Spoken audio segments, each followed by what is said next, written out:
السلام عليكم. السؤال الكبير والمهم جدا: هل تستطيع المغرب تجاوز عقبة البرتغال؟ هل تستطيع المغرب أن تفوز على منتخب البرتغال الذي تفوق على سويسرا ب6 أهداف، المنتخب الأوروبي العريق والكبير جدا والذي يمتلك نخبة من النجوم، الذي يمتلك نخبة من الكوادر في المنتخب البرتغالي والحلول التي يمكن أن يحتاجها وتسد في خانة المدير الفني للمنتخب البرتغالي؟ هذه طبعا أسئلة كبيرة يسألها الجمهور المغربي والعربي والإسلامي وكل الجماهير الإفريقية التي تقف إلى جانب المنتخب المغربي الشقيق. السؤال: هل تستطيع المغرب أن تتجاوز عقبة البرتغال؟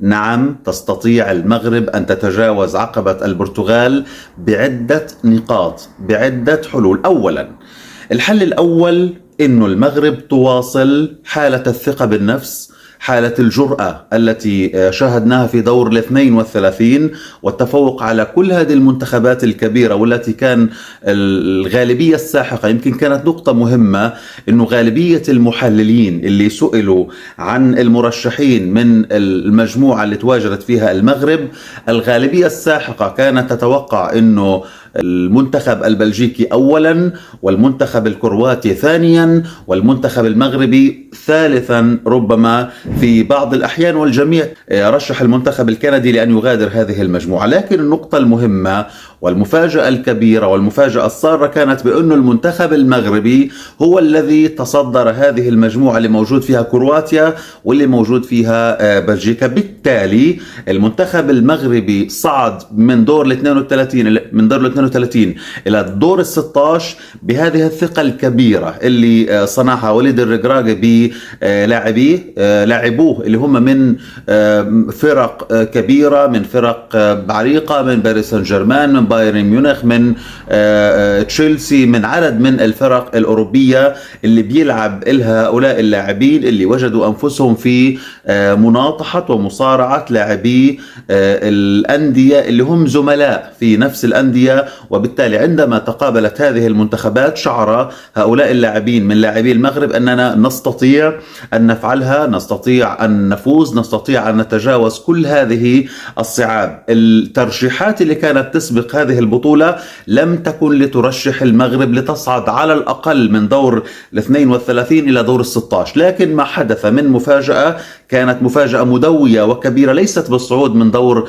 32 لكن بإقصاء المنتخب الإسباني، وللبعض كان برشح المنتخب الإسباني بأنه يكون هو بطل لهذه البطولة إلى جانب المنتخب البرازيلي، إلى جانب المنتخب الفرنسي، وإلى جانب المنتخب الأرجنتيني. لكن عندما لعبت المباريات وتجاوزنا دور 32 بدأت تظهر بعض من المعالم اللي استثنت المنتخب الألماني، وربما تستثني المنتخب الإنجليزي، استثنت المنتخب الإسباني، وربما أيضا منتخبات أخرى مرشحة تسقط في خضم الوصول إلى الأدوار النهائية، إلى دور 8 وإلى دور 4 وإلى الدور النهائي. ويا ترى من سيكون بطل لهذه البطولة التي هي مليئة بالمفاجآت؟ نعود للسؤال الأول: هل تستطيع المغرب أن تتجاوز عقبة المنتخب البرتغالي؟ السؤال إجابته نعم من جديد. أولا، بداية هذه المباراة لابد للمنتخب المغربي أن يحافظ أكثر وقت ممكن على ألا يسجل في شباكه أي من الأهداف. لو تجاوزنا أول 10 دقائق من المباراة، أول ربع ساعة من المباراة، أول ثلث ساعة من المباراة بدون أن يسجل أي من الأهداف في مرمى المنتخب المغربي، هذا سيعطي ثقة كبيرة للمنتخب المغربي، وربما سيعطي جرأة للاعبي المنتخب المغربي لمجاراة المنتخب البرتغالي اللي بيمتلك الكثير من الحلول، يمتلك الكثير من النجوم. أيضا هذه الجرأة وعدم قدرة المنتخب البرتغالي التسجيل في مرمى المنتخب المغربي حتعطي ثقة ومزيد من الثقة للاعبي المنتخب المغربي، وبالتالي سيدخل الشك نوعا ما إلى لاعبي المنتخب المغربي، وسيعود إلى أذهانهم ما جرى في مباراة المنتخب الإسباني. كل دقيقة ستمر من الشوط الأول بدون تسجيل المنتخب البرتغالي لأي من الأهداف، هذا سيعطي ثقة كبيرة، وبالتالي الشك سيتسلل إلى لاعبي المنتخب البرتغالي. السيناريو الأول أنه تمر أول 20 دقيقة دون ما تسجيل أهداف. هذا الأمر سيدفع لاعبي المنتخب البرتغالي لزيادة الهجمات ومحاولة التسجيل بأي خيار، بأي حلول، وربما أيضا هذا الأمر سيجعل المنتخب البرتغالي يحاول التسجيل بأي فرصة، بأي حلول يمتلكها من خلال نجومه. المهم ألا يسجل في المنتخب المغربي أيا من الأهداف على مدار أول 20 دقيقة، لو كان على مدار النصف ساعة الأولى، لو كان على مدار الشوط الأول كاملا. هذا سيعطي ثقة كبيرة للاعبي المنتخب المغربي. لو استطاع المنتخب المغربي من خلال الهجمات المرتدة، من خلال ثقة لاعبيه ومبادلة المنتخب البرتغالي الهجمات أيضا، هذا سيعطي مزيد من الجرأة لهؤلاء اللاعبين، خاصة أنه المنتخب المغربي يمتلك الكثير من الحلول، يمتلك خط دفاع ممتاز وممتاز جدا أشاد به لويس إنريكي مدرب المنتخب الإسباني، يمتلك لاعبي خط وسط على أعلى طراز ممكن، يمتلك لاعبين خط وسط مهاجمين أيضا لديهم الحلول ويمتلكون هذه الحلول. نحن نتحدث عن منتخب كامل متكامل. أيضا الحارس ياسين بونو من أفضل حراس كأس العالم، وبالتالي يظهر بثقة كبيرة بشكل الأفضل، وربما هذا سيشكل أيضا صداع وهوس لدى المنتخب البرتغالي بوجود حارس بحجم الكبير ياسين بونو، والذي كان هو العامل الأساس في صعود المنتخب المغربي أمام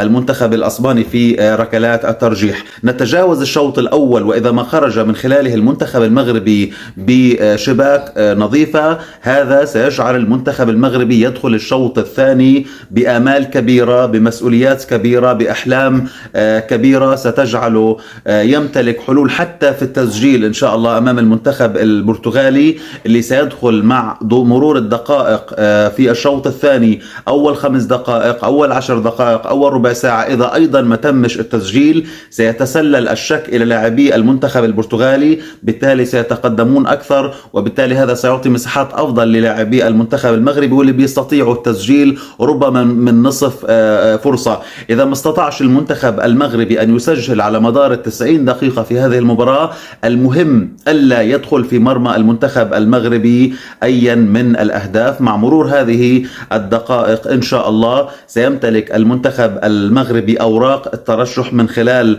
التوجه إلى الأشواط الإضافية كما حدث في مباراة المنتخب الإسباني. يمكن أن تستنسخ هذه المباراة من جديد في مباراة المنتخب البرتغالي، وبالتالي ستكون كفة المنتخب المغربي هي الأرجح مع وجود لاعبين بمواصفات عالية في التسجيل كما حدث من أشرف حكيمي، أو حتى وجود حارس على أعلى طراز مثل ياسين بونو. هذا الأمر سيعطي الكفة الأرجح وسيعطي الثقة للمنتخب المغربي، وإن شاء الله المنتخب المغربي قادر أن يتجاوز المنتخب البرتغالي. ربما المنتخب الإسباني أفضل بمراحل من المنتخب البرتغالي في هذه البطولة، رغم أنه المنتخب البرتغالي امتلك الكثير من الحلول حتى في مجموعته في دور 32 وصولا إلى دور 16. لكن المهم في هذه المباراة هو أن نصدق أنفسنا، أن نمتلك الجرأة، أن نمتلك الثقة الكبيرة في أننا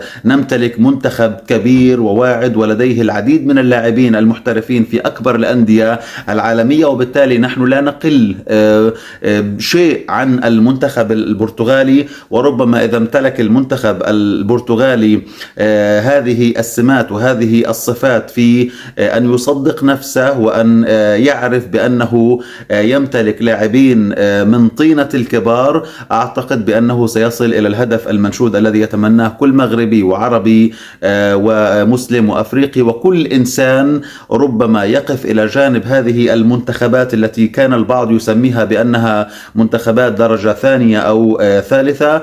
اليوم المنتخب العربي المغربي يكسر هذه القاعدة ويكون أول منتخب عربي يصل إلى دور 8 بهذا الشكل، وهو أول منتخب منتخب عربي أو أفريقي يحصد 7 نقاط من دور المجموعات صعودا كأول على مجموعته بهذا الشكل، نحن نتحدث عن نسخة استثنائية في قطر من مونديال كأس العالم. وبالتالي عند مغادرة المنتخب القطري ثم المنتخب التونسي ثم المنتخب السعودي بهذا الشكل رغم الطموحات الكبيرة التي كانت تسبق وخلال هذا المونديال، تبقى الآن التعويل فقط على المنتخب المغربي الذي يحمل آمال العرب والمسلمين والأفارقة في مونديال كأس العالم في قطر 2022. بالتوفيق لأسود الأطلسي، وإن شاء الله الصعود إلى دور الثمانية، وإن لم يكن هناك صعود فأنتم في نظرنا أبطال وفعلتم كل شيء أيا كانت النتيجة أمام المنتخب المغربي.